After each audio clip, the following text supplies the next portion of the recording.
नमस्कार साथियों, कैसे हैं आप सब। आपका बहुत बहुत स्वागत है करंट अफेयर की अंतिम 3 महीनों के अति महत्वपूर्ण प्रश्न, समसामयिक की अति महत्वपूर्ण प्रश्न, current affair by smart study classes 77। साथियों, परीक्षा पहले हिंदी का पेपर आउट प्रश्न, मतलब कहने का तात्पर्य है जब आप इस क्लास को परीक्षा हाल में जाने से पहले देख कर जाएंगे तो निस्संदेह इस क्लास से आपको प्रश्न मिलने वाले हैं। तो आप 15 से 20 मिनट में अपने 2 से 3 प्रश्न कंप्लीट करने में आपका क्या जाता है।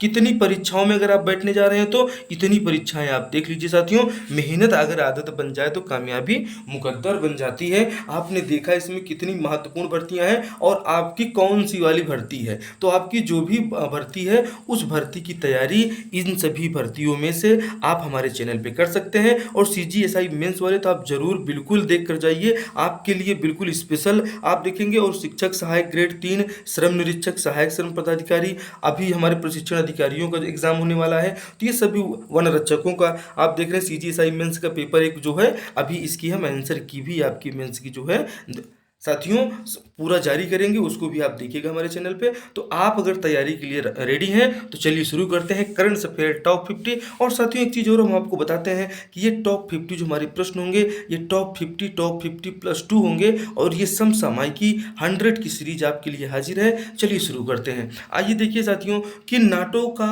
31वां सदस्य देश कौन सा बना है। अति महत्वपूर्ण प्रश्न है और आप अपने आंसर बिल्कुल कमेंट्स में छाप दें साथियों। एक बात ये बनता है कि इस प्रश्न का आंसर आप क्या लगाएंगे। पुर्तगाल साथियों, आप जानते हैं कि पुर्तगालियों ने जो है गोवा को हमारे सबसे बाद में आज़ाद किया और इनके लिए कौन सा ऑपरेशन चलाया गया है इसे आप कमेंट बॉक्स में जरूर छाप दीजिए। क्योंकि गोवा का हमने आपको जो है उसका मुक्ति हमने गोवा मुक्ति दिवस के बारे में भी पढ़ाया है और गोवा रियासत या गोवा का विलय भारत में हमने आपको पढ़ाया है। तो इसे आप जरूर आपने देखा होगा साथियों। तो इन नाटो का 31वां सदस्य देश के बारे में हम बात करेंगे तो ये अति महत्वपूर्ण हो जाता है कि फिनलैंड। फिनलैंड नाटो का भी 31वां सदस्य देश बना है, जो इतना महत्वपूर्ण है सामरिक दृष्टि से कि हमारी परीक्षा के लिए भी ये अति महत्वपूर्ण हो जाता है। क्यों महत्वपूर्ण हो जाता है? चूंकि नाटो का अगर आपसे कोई फुल फॉर्म पूछ ले तो आप क्या बताएंगे, तो हिंदी में आप बताएं और अंग्रेजी में हम आपको पहले समझा देते हैं। तो नॉर्थ अटलांटिक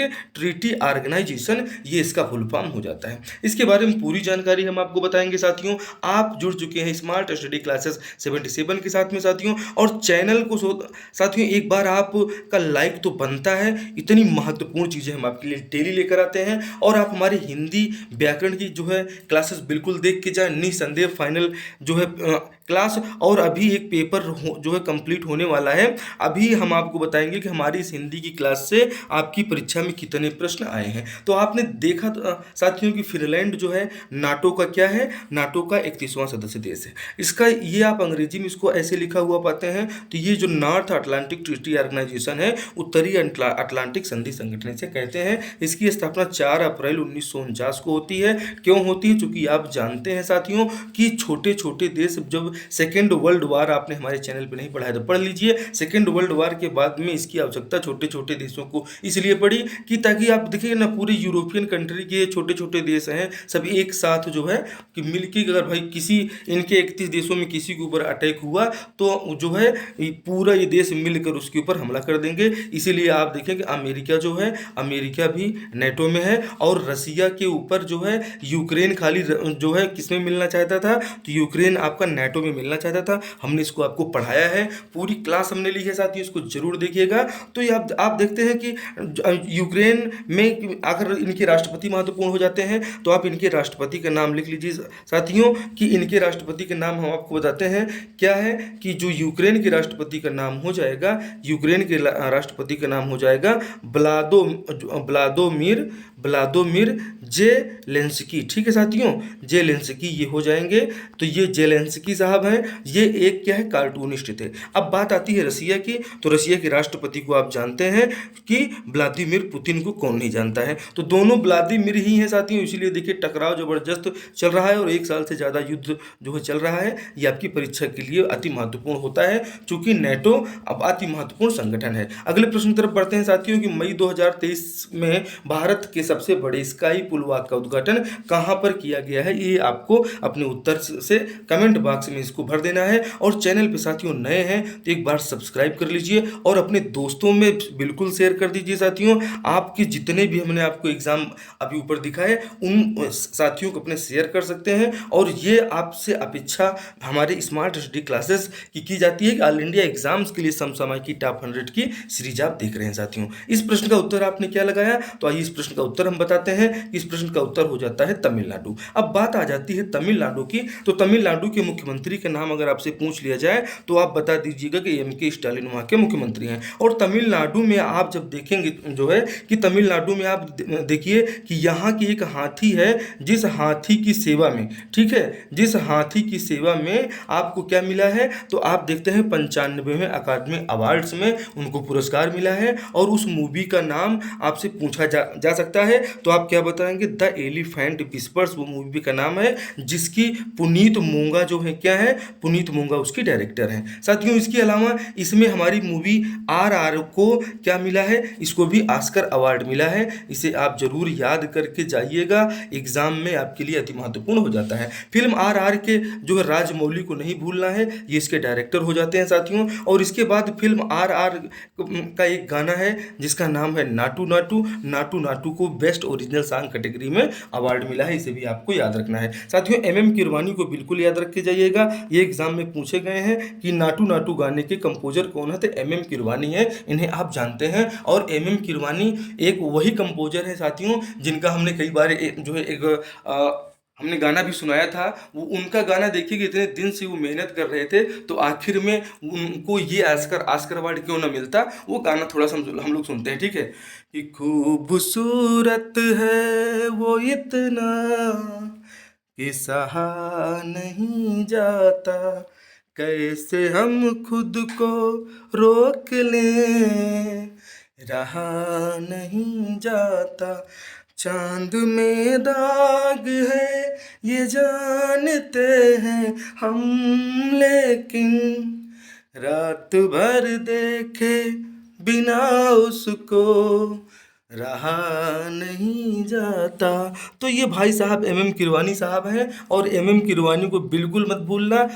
सोचिए कि ये कितना पुराना गाना है, इस गाने के कंपोजर MM किरवानी साहब हैं और वही नाटू नाटू गाने के भी कंपोजर हैं। ये आपको याद रहेगा। ये फिल्म RR का गाना है, राजमौली इसके निर्देशक हो जाएंगे। 95वें अकादमी अवार्ड में इसको पुरस्कार मिला है, तो ये भी आपको याद रख के जाना है। तो भारत की देखिए सबसे बड़ा स्काई जो पुल का उद्घाटन है ये तमिलनाडु में किया गया है, इसे आपको याद रखना है साथियों। क्लास अच्छी लग रही हो तो एक बार बिल्कुल कमेंट तो बनता है और आप इसको अपने दोस्तों में शेयर कीजिए। कलकत्ता उच्च न्यायालय के नए मुख्य न्यायाधीश कौन बनाए गए हैं ये आपको बताना है साथियों। और ये अभी हाल ही का बहुत ही महत्वपूर्ण प्रश्न है और ये हमारे एग्जाम में पूछा गया है। ऑप्शन ए में TS शिव गंगनानम, आशीष जितेंद्र देसाई, तरलोक सिंह चौहान या इनमें से कोई नहीं साथियों। तो जिस प्रश्न का सही उत्तर हो जाएगा TS शिवगनानम जो है इसके कलकत्ता उच्च न्यायालय के नए मुख्य न्यायाधीश बनाए गए हैं, इन्हें आपको याद रखना है साथियों, ठीक है। कलकत्ता उच्च न्यायालय की स्थापना पूछ लिया जाए तो क्या बताएंगे? साल 1862 में हुआ था, ठीक है।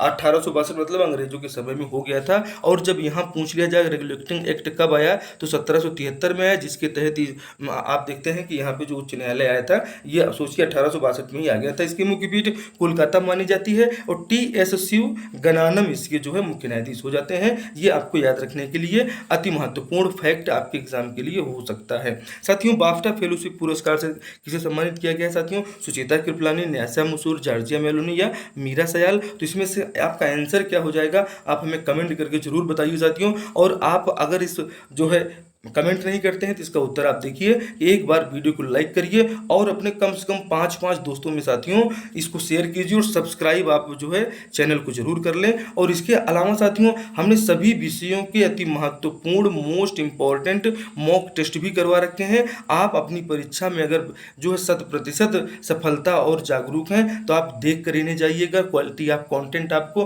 पेड बैच से अधिक नहीं मिला तो आप स्मार्ट स्टडी क्लासेस बिल्कुल एकदम देखिए और 100% सफलता आपको मिलने ही वाली है। साथियों आगे देखते हैं, वर्ल्ड प्रेस फ्रीडम इंडेक्स 2023 में भारत किस स्थान पर है। इस प्रश्न का उत्तर आज साथियों अगर आया होगा तो देखते हैं बच्चों ने क्या दिया है, और आप इसको पहले से देखिए कि क्या आप 150वें स्थान पर हैं, 148वें स्थान पर हो सकते हैं, 137वें, 161वें। कमेंट बॉक्स में एक बार भर दीजिए साथियों कि 161वां स्थान है वर्ल्ड प्रेस फ्रीडम इंडेक्स 2023 में भारत का। ये आपकी परीक्षा के लिए most important fact smart study classes 77 की तरफ से हैं साथियों। आप इन्हें जरूर सब्सक्राइब कर लें चैनल, और ये देखिए कि 161वां स्थान आपका बिल्कुल सही हो जाता है। वर्ल्ड प्रेस फ्रीडम इंडेक्स 2023 में भारत का ये महत्वपूर्ण स्थान हो जाता है साथियों। साथियों ये बहुत ही महत्वपूर्ण प्रश्न है, और अभी जो है पापोकेटपेटल ज्वालामुखी कहाँ पर स्थित है। इसमें साथियों हुआ क्या है, इसमें हो गया है विस्फोट, और जब किसी में हो जाता है विस्फोट तो उसमें से निकलता क्या है, लावा, और ये जमीन के अंदर रहे तो इसे कहेंगे मैग्मा। ये प्रश्न पूछा भी गया है, ठीक है। जब ज्वालामुखी विस्फोट होता है तो इसे ये ऐसा कहा जाता है, ठीक है साथियों, और इससे लावा निकलता है। आप जानते हैं कि जब ज्वालामुखी में विस्फोट होता है और जो इसका मैग्मा निकलता है तो अंदर तो पृथ्वी के मैग्मा कहा जाएगा, और पृथ्वी के बाहर जब निकलेगा तो ये लावा कहा जाएगा साथियों। ये जो इसमें ये लावा निकलता है, इससे बनता क्या है, तो इससे साथियों आग्नेय चट्टानें बनती हैं। इन्हें आप जरूर एग्जाम में ध्यान रखिएगा, इससे आग्नेय चट्टानें बनती हैं। ये एग्जाम में ध्यान रखने वाले फैक्ट आपके लिए हो जाते हैं साथियों। तो पापकेटपेटल ज्वालामुखी कहाँ पर स्थित है, तो इसका जो सही उत्तर हो जाएगा मैक्सिको में स्थित है। ये आपकी परीक्षा के लिए महत्वपूर्ण प्रश्न हो जाता है। G7 की बैठक अभी हाल ही में कहाँ पे हुई साथियों, तो आप जानते हैं कि G7 की बैठक जापान में हुई है, और यहाँ पे जो है हिरोशिमा में ये बैठक जानबूझकर की गई है कि आप देखिए कि जिस हिरोशिमा पर 1945 में बम गिराया गया था, अब वो हिरोशिमा जो है पूरी तरह से जो है सुरक्षित है, और आज वहाँ G7 के सभी बड़े बड़े देश आकर वहाँ बैठे हैं। तो मतलब 1945 के वो परमाणु अटैक से अब वो फ्री हो चुका है। ये जापान संदेश G7 के माध्यम से दुनिया भर के नेताओं को देना चाहता है। इसका इंडिकेशन आपको बिल्कुल मिल रहा होगा, ठीक है साथियों। अमेरिका के राष्ट्रपति के बारे में पूछ लिया जाए तो बहुत फेमस चल रहे हैं जो बाइडेन साहब, इन्हें जरूर याद रखिएगा। और जापान में आप देखते हैं कि ये जो है इस प्रश्न का जो सही उत्तर हो जाएगा ये मैक्सिको आपका सही उत्तर है। इसे आपको याद रखना है कि पापोकेटपेटल ज्वालामुखी कहां पर स्थित है, तो मैक्सिको में स्थित है। इस प्रश्न का सही उत्तर है, ठीक है साथियों। आगे बढ़ते हैं, अगला प्रश्न देखिए कि ये जो मैक्सिको है साथियों, आप देख रहे हैं कि ये 5 किलोमीटर प्लस आप देख रहे हैं कि 5425 मीटर ऊंची ज्वालामुखी है। अब इसमें से अगर साथियों लावा जो निकलेगा तो उसे यहाँ क्या कहेंगे, यहाँ पे लावा कहेंगे, और जो जमीन के अंदर है तो यहाँ पे इसे मैग्मा कहा जाता है। ये प्रश्न भी आपको याद रखना है। आग्नेय जो चट्टानें हैं ये आग्नेय चट्टानें इन्हीं की बनी होती हैं। ग्रेफाइट के बारे में तो आपने सुना होगा, ये ग्रेनाइट की चट्टानें जो होती हैं साथियों, ग्रेनाइट आपको बिल्कुल याद रखना है, ठीक है। तो ये मोस्ट इंपॉर्टेंट फैक्ट्स हैं आपकी परीक्षा के लिए। आगे बढ़े साथियों, देखिए आग्नेय चट्टान को प्राथमिक चट्टान कहा जाता है। अति महत्वपूर्ण प्रश्न हो जाता है। ज्वालामुखी विस्फोट से निकलने वाले लावा को आग्नेय चट्टान बनती है। ग्रेनाइट और बेसाल्ट आप देखते हैं कि जमीन के अंदर इसे मैग्मा कहा जाता है, और ग्रेनाइट बेसाल्ट ये जो चट्टानें आप देखते हैं ये ज्वालामुखी विस्फोट से बनने वाली चट्टानें हैं। मोस्ट इंपॉर्टेंट प्रश्न है, अपने एग्जाम के लिए तैयार करके जरूर जाइएगा। भारत की सभी परीक्षाओं के लिए अति महत्वपूर्ण है साथियों।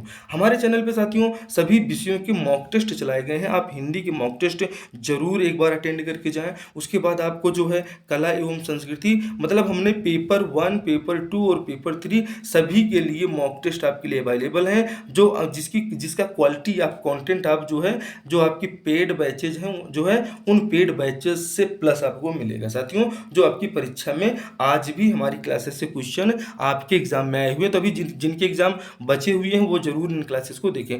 भारतीय प्रतिस्पर्धा आयोग की पहली महिला अध्यक्ष कौन बनी है, ये प्रश्न आपसे पूछा जा रहा है साथियों। जानवी डांगेती, सुरेखा यादव, रवनीत कौर या सलीजा धामी। तो साथियों जो रवनीत कौर मैडम हैं ये जो है भारतीय प्रतिस्पर्धा आयोग की पहली महिला अध्यक्ष बन चुकी हैं। मोस्ट इंपॉर्टेंट क्वेश्चन ये हो जाता है। आगे बढ़ते हैं साथियों, द्विपक्षीय समुद्री अभ्यास भारत और किस देश के बीच की नौसेना में आयोजित होता है, तो ये जो आयोजित होता है साथियों, हम यहाँ पे बात हो रही है सिलीनेक्स की। सिलीनेक्स का आयोजन साथियों ये द्विपक्षीय समुद्री अभ्यास है, और ये किस देश की नौसेना के बारे में या किस देश की नौसेना के बीच में होता है, तो ये हमारे श्रीलंका जी के साथ में होता है। इन्हें आप जरूर याद रखिएगा, श्रीलंका, ठीक है।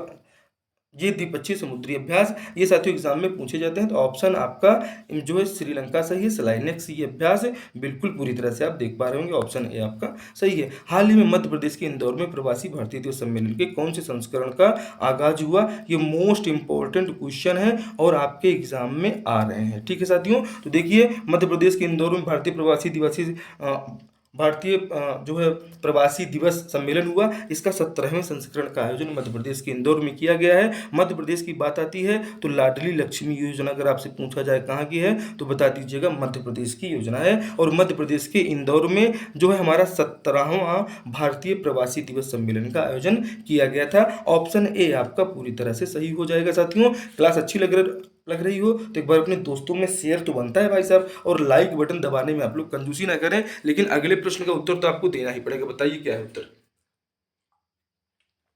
साथियों? मोस्ट इंपॉर्टेंट टॉप 100 MCQ जो आपकी परीक्षा में मिलेंगे, तो ये आप जरूर देखिए और इस प्रश्न का उत्तर दीजिए। हाल ही में चर्चा में रहा जैन समुदाय पवित्र स्थल सम्मेद शिखर कहाँ स्थित है, ये आपसे पूछा जा रहा है। सम्मेद शिखर के बारे में बात किया जा रहा है। यहाँ पे आप पार्श्वनाथ जी को जानते हैं और जिनका 23 नंबर से बहुत ज़्यादा ही कनेक्शन है। 23वें तीर्थंकर हैं जैन समुदाय के पार्श्वनाथ जी। इन्हें आपको जो है जानना चाहिए और सांपों का देवता इन्हें कहा जाता है पार्श्वनाथ को। ये भी आपको याद रखने वाली चीज़ है, मोस्ट इंपॉर्टेंट थिंग है। तो जैन समुदाय पवित्र स्थल जो है ये सम्मेद शिखर कहाँ पर है तो झारखंड में स्थित है साथियों। और झारखंड की सरकार के कारण ये प्रायः चर्चा में बना रहता है। तो ठीक है, अब आगे आप देखिए साथियों, इसमें और क्या फैक्ट दिख रहे हैं। छत्तीसगढ़ के सीएम का अगर आपसे नाम पूछ लिया जाए तो जो है नरवा गरवा घुरवा बारी, ये किस योजना के तहत आती है? इसके जो है संचालक हमारे जो है सीएम भूपेश बघेल जी को आप जरूर याद रखें साथियों। और आप देखते हैं कि जो है इस प्रश्न का उत्तर क्या हो जाएगा। अब उत्तर प्रदेश की बात कर लेते हैं साथियों। तो उत्तर प्रदेश के योगी आदित्यनाथ जी को बिल्कुल नहीं भूलिएगा। योगी आदित्यनाथ उत्तर प्रदेश के मुख्यमंत्री हैं। ये मोस्ट इंपॉर्टेंट एग्जाम के लिए फैक्ट्स हम आपसे चर्चा कर रहे हैं। तो ये देखिए झारखंड में स्थित है जैन समुदाय पवित्र स्थल सम्मेद शिखर, इस प्रश्न का सही उत्तर हो जाता है साथियों। हाल ही में चर्चा में रहा, अब क्यों चर्चा में था ये? क्योंकि पार्श्वनाथ पहाड़ी का संबंध किस धर्म से है? तो प्रश्न का उत्तर यही है आपका जो है सम्मेद शिखर, इसे पार्श्वनाथ पहाड़ी के भी नाम से जाना जाता है साथियों। जैन धर्म के 23वें तीर्थंकर पार्श्वनाथ जिन्हें सांपों का देवता कहा जाता है, तो आप ये पार्श्वनाथ की पहाड़ी इनसे जुड़ी हुई है, इन्हें आप जरूर याद रखिएगा। ठीक है, जैन धर्म से संबंधित है सम्मेद शिखर, जिसे पार्श्वनाथ की पहाड़ी भी कहा जाता है साथियों। आगे बढ़े, देखिए परमाणु ऊर्जा आयोग के नए अध्यक्ष और परमाणु ऊर्जा विभाग के नए सचिव कौन बने हैं? ये आपको दोनों को एक साथ आपसे पूछ लिया गया है। सुंदर रमण या राम मूर्ति, अतुल कुमार गोयल, अजीव कुमार मोहंती या कांदी कुंपा श्रीकांत, इसमें से क्या सही उत्तर हो जाएगा? तो इसका अजीत कुमार मोहंती जो है परमाणु ऊर्जा आयोग के नए अध्यक्ष बनाए गए हैं। ये हमारी परीक्षा के लिए महत्वपूर्ण प्रश्न है साथियों। एक बार अपने दोस्तों में जोरदार तरीके से शेयर कर दीजिए। न दुख न तकलीफ तो क्या खाक मजा है जीने में, बड़े बड़े तूफान थम जाते हैं जब आग लगी हो सीने में। तो सीने में आग लगाइए सिलेक्शन का, और अगर थोड़ा सा नाकामी भी मिलती है तो कोई बात नहीं, लेकिन जो है जब तक तोड़ेंगे नहीं तब तक छोड़ेंगे नहीं, इसको आपको बिल्कुल दिमाग में बैठाए रखना है। क्योंकि आप जानते हैं कि जो पानी से नहाएगा वो केवल लिबास बदलेगा, और जो पसीने से नहाएगा वो इतिहास बदलेगा। तो ये इतिहास बदलने के लिए आप तैयार हैं? तो इस प्रश्न का उत्तर भी आपको बताना ही होगा। क्योंकि कोई आदमी 28 बार माउंट एवरेस्ट पे चढ़ जा रहा है, फतह कर ले रहा है, और वो आपसे पूछा ना जाए कीमा रीता शेरपा के बारे में, तो ये इंपॉर्टेंट क्वेश्चन है कि नहीं? और आप बताइए कि याद हुआ कि नहीं भाई साहब कि माउंट एवरेस्ट को 28 बार फतह कर विश्व की सबसे ऊंची चोटी पर अपने 27 बार चढ़ने के पूर्व रिकॉर्ड को किसने तोड़ा है? तो माउंट एवरेस्ट पर चढ़ने का रिकॉर्ड जो किसने तोड़ा है? तो इनका नाम है कीमा रीता शेरपा। आपसे पूछा जाए अभी है कहाँ भाई साहब? तो ये अभी नेपाल में स्थित है। ठीक है, और नेपाल आप जानते हैं कि नेपाल जो है उत्तर प्रदेश की सीमा से बिल्कुल लगा हुआ है। ये मोस्ट इंपॉर्टेंट थिंग हो जाती है। और यहाँ के राष्ट्रपति के बारे में पूछा जाए, ये रामचंद्र पैंडोले को भी आपको याद रखना चाहिए, क्योंकि राष्ट्रपति जो है महत्वपूर्ण हो जाते हैं। ठीक है साथियों, आगे देखें।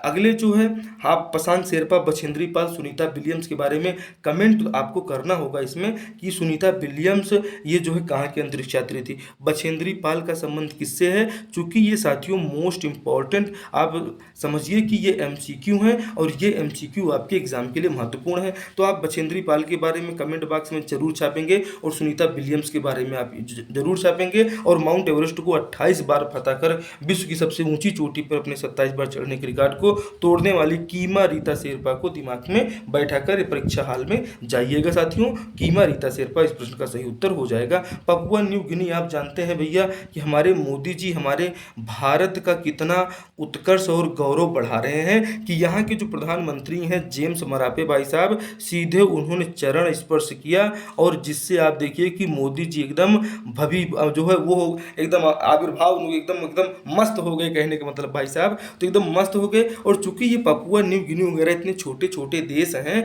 कि ये आप जब आप मैप देखते हैं तो मैप में तो आपको ऐसा दिख जाता है, लेकिन जब सागर के बीच में आप निकलेंगे ओशियंस में, तो ओशियंस में हमारे देश की जहाज़ों को पेट्रोल चाहिए, डीजल चाहिए, मान लीजिए कुछ खराबी आ गई तो ऐसे छोटे छोटे देशों से संपर्क, विदेश संबंध बनाए रखना होता है। इसलिए पपुआ न्यू गिनी पहुंचे तो वहां के प्रधानमंत्री ने सीधे चरण स्पर्श करके प्रणाम किया। James Marape Papua New Guinea के प्रधानमंत्री हैं, एग्जाम में क्यों नहीं आएंगे आप देखिए। तो अमेरिका और मैक्सिको के मध्य कौन सी नदी सीमा बनाती है, ये प्रश्न अगर पूछ लिया जाए तो बताइएगा कि रियो ग्रैंडी नदी है जो अमेरिका और मैक्सिको के मध्य सीमा बनाती है। मैक्सिको की चर्चा हो रही थी इसलिए इनकी नदी के बारे में भी आपको याद रखना है। कनाडा और अमेरिका के मध्य कौन सा अक्षांश सीमा बनाता है, तो 49 डिग्री अक्षांश जो है ये कनाडा और अमेरिका के बीच में जो है ये 49 डिग्री अक्षांश सीमा बना देता है। और यही जो है मैक्सिको के बीच में, तो रियो ग्रैंडी नदी को आपको याद रखना है साथियों। हाल ही में अंतरराष्ट्रीय बुकर पाने वाले बुल्गारिया के लेखक जॉर्जी गोस्पोडिनो और अनुवादक एंजेला रोडेल को किस उपन्यास के लिए यह पुरस्कार प्रदान किया गया है, मोस्ट इंपॉर्टेंट क्वेश्चन ये हो जाता है साथियों। तो उपन्यास का नाम है टाइम शेल्टर, को याद रखना, एक बार आप इसको अपनी कॉपी में लिख लीजिए जिससे आपको याद होने के चांसेस ज़्यादा से ज़्यादा बढ़ जाएंगे, इसलिए मैं लिख दे रहा हूँ टाइम शेल्टर, आप याद रखिएगा। इस पर पुरस्कार राशि $62,000 मिलती है, ये मोस्ट इंपॉर्टेंट है। और ये अनुवादक का नाम याद रखना है जॉर्जी गोस्पोडिनो और अनुवादक एंजेला रोडेल है। ये भी पूछा जा सकता है कि ये जो हमारा उपन्यास है टाइम शेल्टर के अनुवादक कौन है, एंजेला रोडेल। टाइम शेल्टर के लेखक, ये उपन्यास एक है इसका नाम है टाइम शेल्टर, इसके लेखक कौन है, तो इसके जॉर्जी गोस्पोडिनो, इसे भी याद रखना है, नहीं तो आप कल प्रश्न याद रखिए और उत्तर में भूल जाइए कि टाइम शेल्टर के जॉर्जी गोस्पोडिनो ही तो इसके जो है लेखक हैं और इसके अनुवादक हैं एंजेला रोडेल, इन्हें आपको याद रखना है। अगले प्रश्न की तरफ बढ़ते हैं साथियों। भारत दूध का सबसे बड़ा उत्पादक देश है और वैश्विक उद्योग में भी सबसे आगे है। भारत द्वारा सबसे सर्वाधिक दुग्ध किस देश को निर्यात किया जाता है, इस प्रश्न का उत्तर आपको बताना है। आप जानते हैं कि हमारे देश में भाई साहब आजकल जो हमारी गाय हैं, गायों का संरक्षण हो रहा है, बढ़िया मोटी मोटी बड़ी बड़ी अच्छी प्रजाति की भैंसें हैं, तो ये भैया इतना दूध दे रही हैं कि हम भारत जो है दूध का सबसे बड़ा उत्पादक देश हो चुका है पूरी दुनिया में। ठीक है भाई साहब, जब पूरी दुनिया में सबसे बड़ा उत्पादक देश हो चुका है। और दूसरा प्रश्न आपका ये देखिए कि दुनिया में दूध का सबसे बड़ा उत्पादक देश कौन है, तो नाम बता दीजिएगा, भारत है। ये पहला प्रश्न कंप्लीट हुआ। दूसरा प्रश्न कंप्लीट हुआ कि वैश्विक डेयरी उद्योग में जो है सबसे जो है आगे कौन है, तो हमारा भारत है। और भारत सबसे ज़्यादा दूध किसी को देता है, तो अमेरिका को देता है सबसे ज़्यादा दूध। चूंकि आप देखते हैं अगर आपसे कहें कि भाई आपकी भैंस दूध देती है, तो हाँ ठीक है देती है, लेकिन भारत भी दूध देता है। किसको दूध देता है, अमेरिका को सबसे ज़्यादा दूध देता है। आपकी भैंस आपको इतना ज़्यादा दूध नहीं देती होगी जितना अमेरिका जो है भारत से दूध ले रहा है। भारत का दूध अमेरिका में सबसे ज़्यादा जा रहा है भाई साहब। नंबर 2 पे जा रहा है बांग्लादेश के पास में, नंबर 3 पे जाता है यूएई और नंबर 4 पे जाता है सऊदी अरब। तो ये 4 जो जगह हमारा सबसे ज़्यादा निर्यात होता है दूध का, मतलब मिल्क का, आप जानते हैं। ठीक है साथियों। और श्वेत क्रांति का संबंध किससे है, इसे आप कमेंट बॉक्स में जरूर छापिए कि श्वेत क्रांति का संबंध किससे है। इन प्रश्नों का जवाब अगर आपको याद नहीं है तो गूगल करके कमेंट करिए, आपको याद हो जाएगा, ये आपको करना चाहिए। तो इस प्रश्न का उत्तर ऑप्शन ए बिल्कुल सही है। ठीक है, आप टॉप 3 याद रखिए सबसे ज़्यादा अमेरिका को देता है नंबर 1 पर, नंबर 2 पे दे देता है बांग्लादेश को और नंबर 3 पे दे देता है यूएई को। तो इसीलिए हमने एबीसी फॉर्मेट में इसको टाइप भी किया था साथियों। दुनिया के नंबर 1 जेवलिन थ्रोअर बने नीरज चोपड़ा। मोस्ट इंपॉर्टेंट जो है आप जानते हैं कि ओलंपिक पदक विजेता है हमारे नीरज चोपड़ा, और ये दुनिया के नंबर 1 जेवलिन थ्रोअर बन चुके हैं साथियों। एकदम फेंक देते हैं तो आप समझिए कि हालत खराब हो जाती है। आप देखिए आगे क्या है, तो दुनिया के नंबर 1 के जेवलिन थ्रोअर कौन है, नीरज चोपड़ा है। पराग्वे के नए राष्ट्रपति कौन नियुक्त हुए हैं, इन्हें आपको बताना है, क्योंकि ये करंट अफेयर है साथियों, और करंट अफेयर में कहाँ से पूछ लिया जाएगा, आप नहीं तो उसे करंट अफेयर पढ़ने लगे। ठीक है साथियों, चलिए बताइए पराग्वे के नए राष्ट्रपति कौन बने हैं। तो इस प्रश्न का जो सही उत्तर हो जाएगा साथियों, वीडियो एक बार आप लाइक करिए। पराग्वे की राजधानी कौन सी है साथियों, तो अंसुनसियोन है, और दक्षिणी अमेरिकी महाद्वीप में ये स्थित है। और जो इनके राष्ट्रपति हो जाते हैं, तो इनके राष्ट्रपति हो जाते हैं सोथियारा छिम को आप जरूर याद रखिएगा, ये यहाँ के राष्ट्रपति हो जाते हैं। ये हमारे प्रश्न का सही उत्तर हो जाएगा। पृथ्वी और विज्ञान मंत्रालय के नए मंत्री कौन बने हैं भाई साहब, तो इन्हें जरूर याद रखिएगा, किरण रिजिजू को। ठीक है भाई साहब, ये पहले क्या थे एग्जाम में पूछा जा सकता है, तो पहले भाई साहब थे कानून मंत्री, और कानून के ऊपर कई सारा इधर उधर कमेंट आया, तो इसको इनको बना दिया गया। अब आप पृथ्वी देखो, विज्ञान देखो, जितना कमेंट करना है करते रहो साथियों। अब आगे देखते हैं, मई 2023 में अल मोहम्मद अल हिंदी 2023 नौसेना अभ्यास का दूसरा संस्करण किन दो देशों के बीच आयोजित किया जाएगा साथियों। तो ये आप देखिए कि ये जो आयोजित हो रहा है भारत और सऊदी अरब के बीच में हो रहा है। अल मोहम्मद अल हिंदी 2023 नौसेना अभ्यास है, इसे भी याद रखना है साथियों। अगले प्रश्न की तरफ बढ़ते हैं। अब ये देखिए, ये आपके एग्जाम में बिल्कुल आएगा कि नहीं आएगा साथियों, मोस्ट इंपॉर्टेंट थिंग है ये हमारा 95वां अकादमी अवार्ड्स। ठीक है साथियों, जिसे आप ऑस्कर अवार्ड के नाम से जानते हैं, क्या नहीं जानते हैं तो बताइए। बिल्कुल साथियों, हम आपको पूरा बताएंगे। आप ऑस्कर अवार्ड के बारे में एक बार जल्दी से सब कुछ देख लीजिए ऐसे चलते चलते। भारत से रिलेटिव आप जानते हैं कि MM किरवानी, फिल्म का नाम है RR, और उसके बाद राजमौली इसके क्या हो जाते हैं, राजमौली साहब इसके निर्देशक हो जाते हैं। नाटू नाटू गाने को जो है दोस्तों गाया किसने है, तो आप काल भैरव को तो याद होगा, तो काल भैरव को याद रखिएगा, और उसके बाद में राहुल आपको याद आ जाएंगे। नाटू नाटू गाने के दोनों गाने वाले हैं साथियों। ठीक है, MM किरवानी इसके निर्देशक हैं, फिल्म RR का गाना है। अब पूछ लिया जाए कि इसमें अभिनेता कौन है, तो जूनियर NTR को तो आपने बहुत देखा है, जूनियर NTR भाई साहब, और अपने रामचरण भैया को भी याद रखिएगा। ठीक है भाई साहब, आगे बढ़ें। अगला प्रश्न देखिए क्या है, गोल्डन ग्लोब पुरस्कार 2023 में बेस्ट ओरिजिनल सॉन्ग की कैटेगरी में किस गाने को पुरस्कार प्राप्त हुआ है। तो आप जान लीजिए कि गोल्डन ग्लोब पुरस्कार 2023 भी इसी जो है नाटू नाटू को ही मिला है। ये आपके एग्जाम के लिए मोस्ट इंपॉर्टेंट जो फैक्ट है साथियों। आपसे यही प्रश्न पूछ लिया जाए छत्तीसगढ़ सब इंस्पेक्टर की परीक्षा में कि उदयंती अभ्यारण्य की स्थापना वन भैंसा के संरक्षण हेतु किया गया था, और सीता नदी अभ्यारण्य छत्तीसगढ़ का सबसे प्राचीन एवं प्रथम अभ्यारण्य है, जिसकी स्थापना साल 1974 में हुई थी। ये आपको मोस्ट इंपॉर्टेंट थिंग है जो आपकी परीक्षा में पूछी जा सकती है। पूछा जाए अगर आपसे गोमर्डा अभ्यारण्य वन्यजीव अभ्यारण्य में सर्वाधिक क्या पाया जाता है, तो सोन कुत्ता पाया जाता है। इन्हें आपको याद रखना है साथियों। क्षेत्रफल की दृष्टि से छत्तीसगढ़ का सबसे छोटा अभ्यारण्य बादलखोल है, जो मात्र 105 वर्ग किलोमीटर क्षेत्रफल में फैला हुआ है। इसकी स्थापना साल 1975 में हुई थी, जब भारत में इमरजेंसी लगी थी। तो इसे भी आपको तो याद रखना है साथियों। अगले प्रश्न की तरफ बढ़ते हैं साथियों। संयुक्त राष्ट्र प्रवासन एजेंसी की पहली महिला निदेशक कौन बनाई गई हैं, इन्हें आपको बताना है। तो क्या कमला हैरिस, कमला हैरिस तो आप जानते ही हैं, एमी पोप, जेनेट येलन या सिंकी हुडन। तो संयुक्त राष्ट्र प्रवासन एजेंसी की पहली महिला निदेशक कौन बनी है, इस प्रश्न का उत्तर आप क्या बता रहे हैं साथियों, तो कमला हैरिस को आप याद रखिएगा, संयुक्त राष्ट्र प्रवासन एजेंसी की पहली महिला निदेशक। ऑप्शन ए आपका सही है। संयुक्त राष्ट्र प्रवासन एजेंसी का गठन कब हुआ था, ये पूछा जाएगा, तो बता दीजिएगा 6 दिसंबर 1951 में, जो है जब हमारे यहाँ 1951-52 में आम चुनाव हो रहे थे, तब ये संयुक्त राष्ट्र प्रवासन एजेंसी का गठन हुआ था। ये मोस्ट इंपॉर्टेंट थिंग हो जाती है साथियों। संयुक्त राष्ट्र प्रवासन आपने देखा, और आपसे पूछ लिया जाए तो मोस्ट इंपॉर्टेंट करंट अफेयर है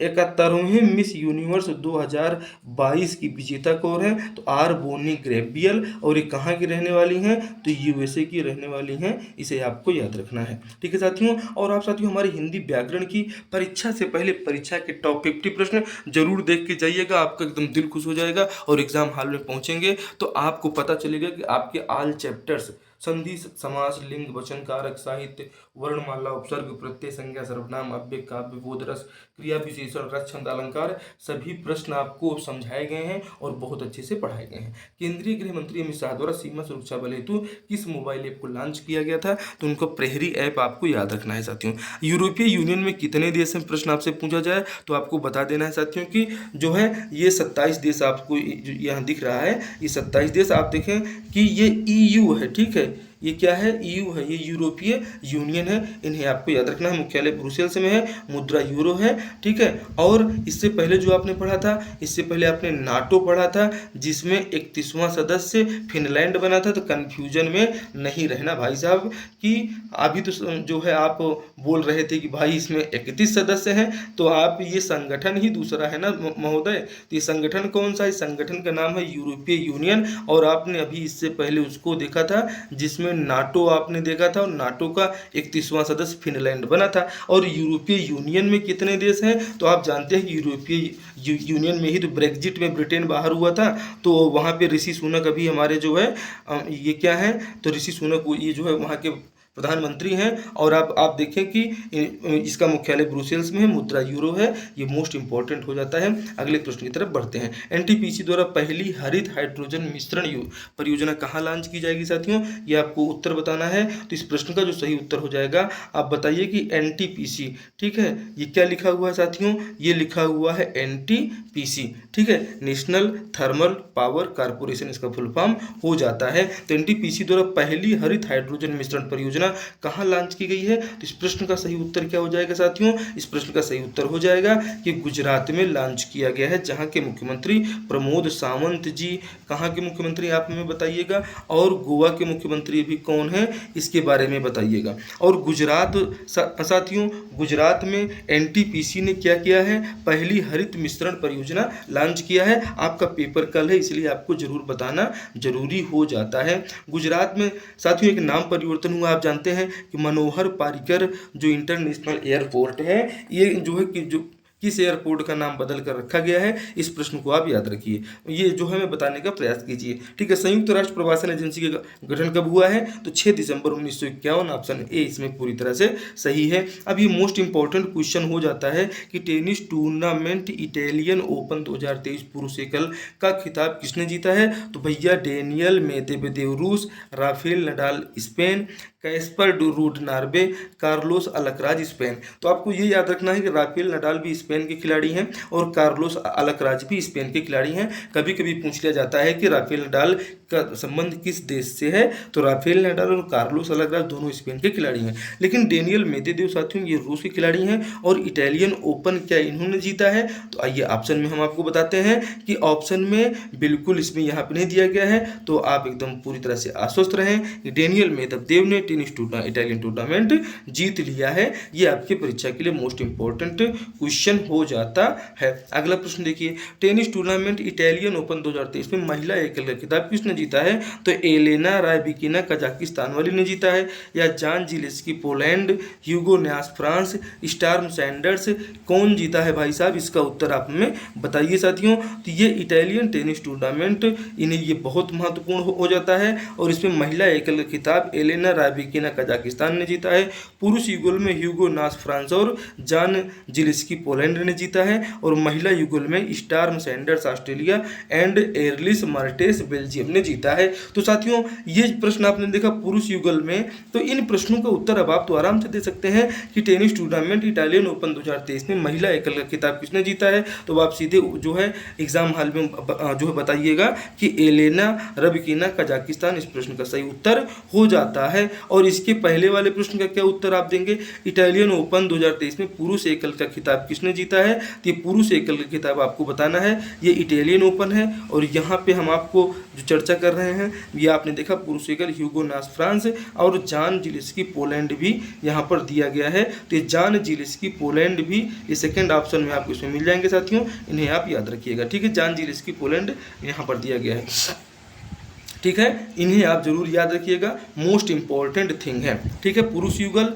ह्यूगो नास ये कहाँ के हैं? फ्रांस के हैं। और जान जिलेस्की पोलैंड के हैं। इटालियन ओपन 2023 ये टूर्नामेंट आपको याद रखना है। मई 2023 को संघ लोक सेवा आयोग यूपीएससी के नए अध्यक्ष कौन नियुक्त हुए साथियों? तो आप याद रखिएगा doctor Manoj Soni, option A आपका बिल्कुल सही हो जाएगा। उदयंती अभ्यारण्य की स्थापना वन वैशाख संरक्षण के लिए हुई थी, आपने देखा इसको साथियों, मोस्ट इंपॉर्टेंट ये क्वेश्चन है। और आप जानते हैं सीता नदी अभ्यारण्य सबसे छत्तीसगढ़ का सबसे प्रथम अभ्यारण्य है जिसकी स्थापना साल 1974 में हुई साथियों। गोमाल्टा वन्य जीव अभ्यारण्य सर्वाधिक सोनकुत्ता पाए जाते हैं। क्षेत्रफल की दृष्टि से छत्तीसगढ़ का सबसे छोटा अभ्यारण्य बादलखोर है जो मात्र 105 वर्ग किलोमीटर क्षेत्र में फैला हुआ है, 1975 इसको आपने देखा। मुख्यमंत्री सीखो कमाओ योजना किसने शुरू किया है साथियों? इस प्रश्न का उत्तर क्या होगा? तो मध्य प्रदेश, झारखंड, उड़ीसा, तेलंगाना। इस प्रश्न का उत्तर हो जाएगा मध्य प्रदेश, ऑप्शन ए पूरी तरह से सही है। टेनिस टूर्नामेंट मियामी ओपन 2023 में पुरुष एकल का खिताब किसने जीता है? इस प्रश्न का सही उत्तर क्या हो जाएगा साथियों? तो इस प्रश्न का सही उत्तर ये हो जाएगा कि ये जो आपका ये है टेनिस टूर्नामेंट मियामी ओपन 2023 में पुरुष एकल का खिताब डेनियल मेदवेदेव ने जीता है जो रूस के रहने वाले हैं। रोजर फेडरर कहाँ के रहने वाले हैं? स्विट्जरलैंड के। कार्लोस अल्कराज स्पेन के।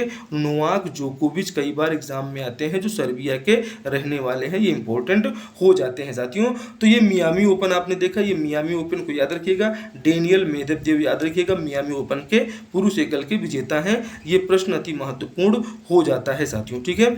अगले प्रश्न की तरफ हम बढ़ने से पहले इस प्रश्न में आपके कंफ्यूजन को दूर कर दें कि ये जो कंफ्यूजन आपका है कि पुरुष युगल में ह्यूगो नास फ्रांस और ये इटालियन ओपन है साथियों। यहाँ पे आप देख रहे हैं कि हमने इटालियन ओपन महिला एकल आपको बताया और इसमें इटालियन ओपन में जो पुरुष एकल का जो खिताब है, तो पुरुष एकल के खिताब के लिए साथियों इसमें यहाँ पे जो थोड़ा सा एरर है, इस एरर को जो है हटा दीजिएगा। ये ऑप्शन ए यहाँ पे नहीं होगा। पुरुष एकल का खिताब इटालियन ओपन 2023 किसने जीता है? तो ये आपने यहाँ पर देखा, इसको बिल्कुल ये देखिए कि पुरुष जो है एकल, तो पुरुष एकल में आप हमें कमेंट करके बताइए और वो उसका बिल्कुल पूरी तरह से सही हो जाएगा। ये कन्फ्यूज़न अब आपका दूर हो चुका है, ठीक है।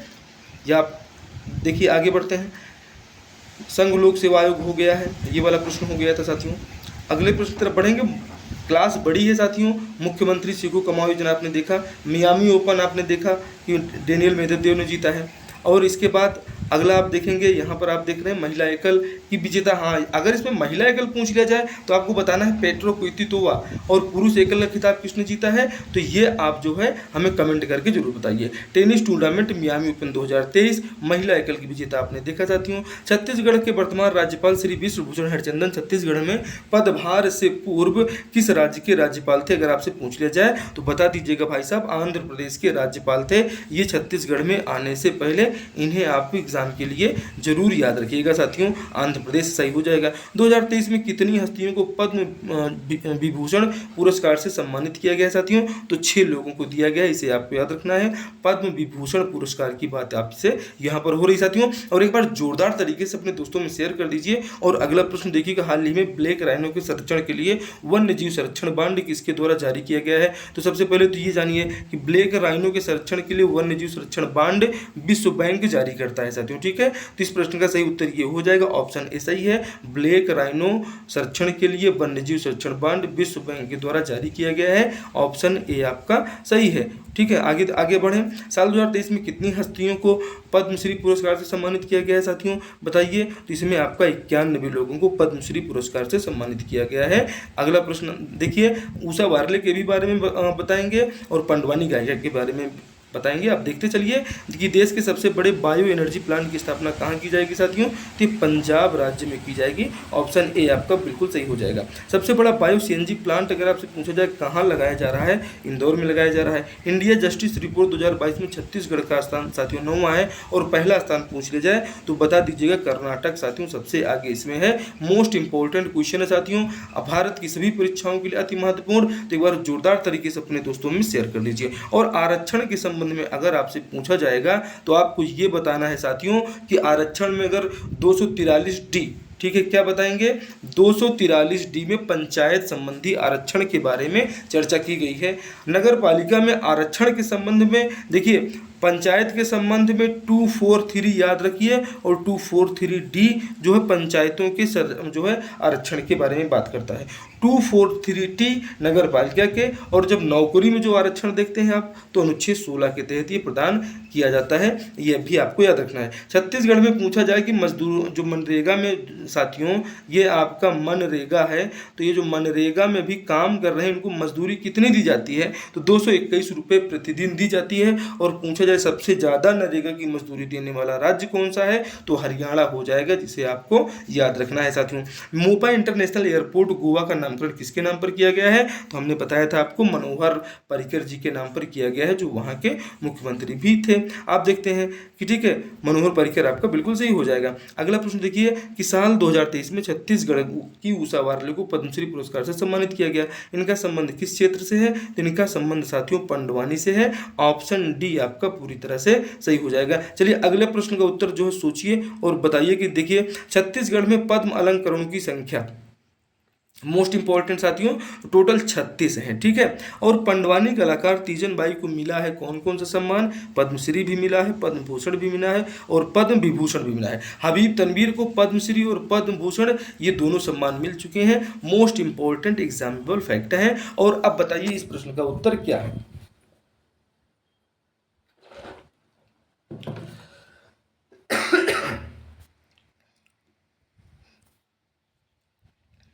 चलिए साथियों बताइए आप।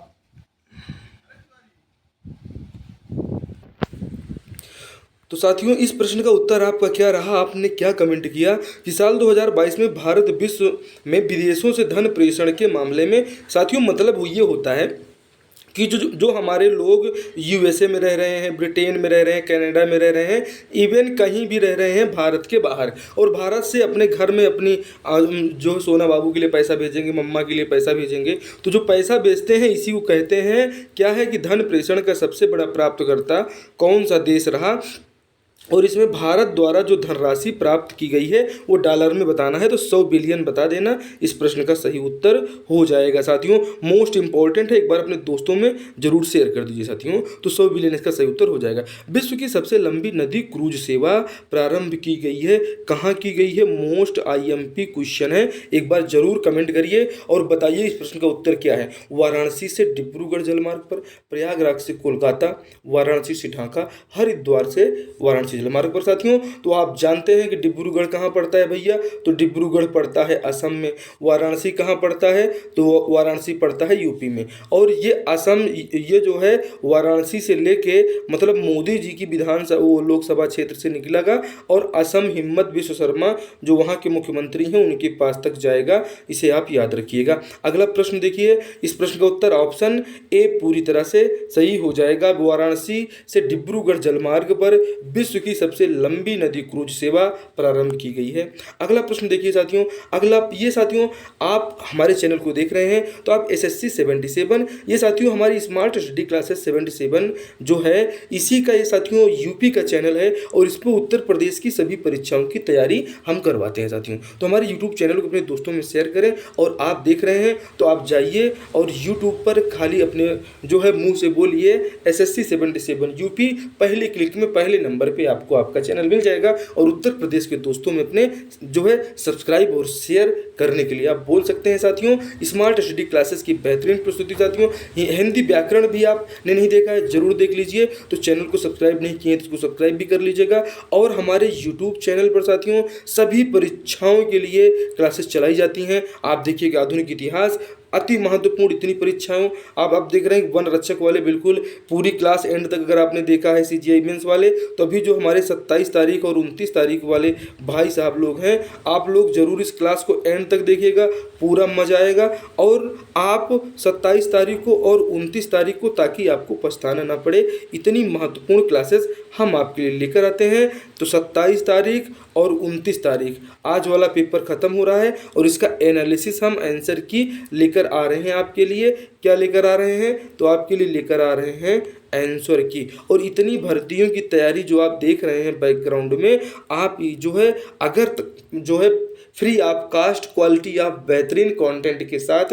तो जरूर चैनल को सब्सक्राइब कर लीजिए और अपने दोस्तों में जोरदार तरीके से शेयर कीजिए। आपसे मिलते हैं अगले सामान्य ज्ञान और सामान्य अध्ययन की प्रश्नों की श्रृंखला के साथ में, जिसमें अति महत्वपूर्ण क्लासेस आपको देखने को मिलती हैं। चैनल को विजिट करें और सभी चैनल्स को अपने दोस्तों में शेयर सब्सक्राइब जरूर कराएं। Thank you, bye bye.